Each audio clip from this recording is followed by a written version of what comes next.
Virginia Mm-hmm. DePaul. Mm-hmm. So now what I'm gonna do, I'm gonna say a number. Okay. And I want you to tell me what you think about when a number comes to mind. Okay. Okay. The number is 35.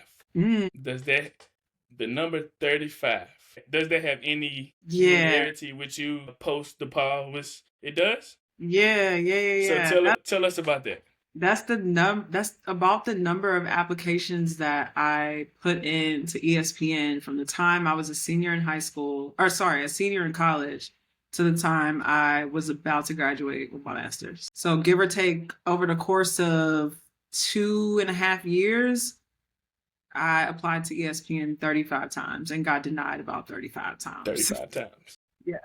So, okay, you applied 35 times. You got denied 35 times.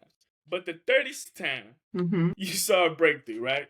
You applied, then you switched, right? You switched the position you were applying for, went to another position, you got that. So tell us about that 36th attempt. You finally got the acceptance. You get the shot to go to work at ESPN. Tell me about ESPN and that experience. On a 36th try. We're going to emphasize 36. So, okay, we just going to call it the 37th try because the 36th try, I actually got an interview and I got all the way through the process and then they still denied me. And then the next day I went back on and applied for another job. And then that's the one that I got. It was like, for me, I was not taking no for an answer. I was mad persistent about what I wanted to do. And I knew that back in those days, like working at ESPN, like this is what you do if you want to work in sports. And so, yeah, I really just took no for an answer. I would say that my time at ESPN transparently was very difficult for me. I had to make a huge adjustment in terms of what I was learning in grad school versus what I was actually doing there.